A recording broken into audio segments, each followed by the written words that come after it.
për tentuar të ndaloni rezistencën e popullit të Kosovës. Nuk i ka vuajtur vetëm individi, por edhe i kanë kushtuar si stat edhe ju gjithë familjes. Ju ka treguar nëna juaj vite më vonë si e kishte përjetuar atë periudhë? Po, sepse tash paramendonin një nënë e re, e cila kishte lindur fëmijën e parë. Pastaj, në atë kohë, domethënë babai ishte arrestuar dhe ishte dërguar në Burgun e Nishit për ta vuajtur dënimin.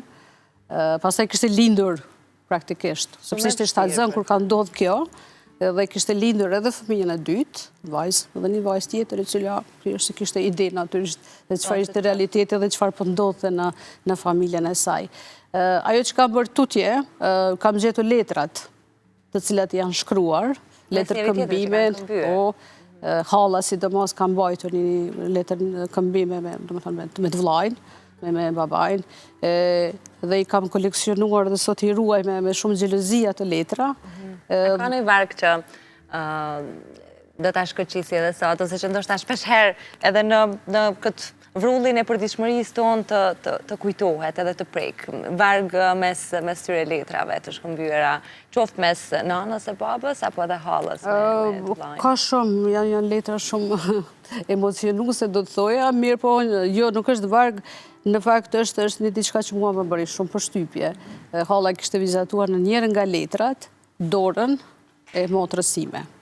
Të voglës që si kishte po. Do me thënë Lindita quhet motra ime, Linda e trasim në gjithë, dhe kishte vizatuar dorën e saj, dhe poshtë thoshte, vëlla, mos u mërzit, shiko sa është rritur pëllumbesha jote, kjo është dora e saj. Do ka qenë diçka që më ka bërë shumë përshtypje.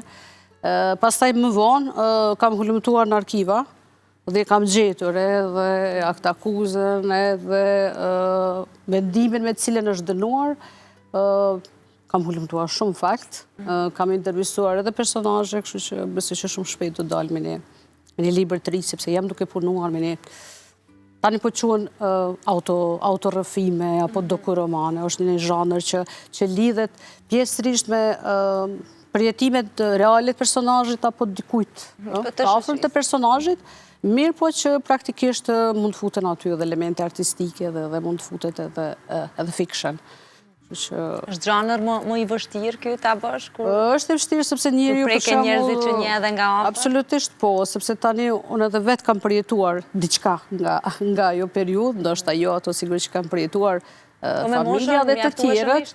Po tani e kuptoj më mirë, madje kam qenë para disa kohësh, vitin e kaluar ndodhe kjo, isha edhe në Burgun e Prishtinës, dhe më interesonte të vizitoja ato ambientet, si ishin qelit, si kështë e funksionuar thjesht. Burgu u futa me një qeli edhe mu duk që për një moment të pash babajin aty.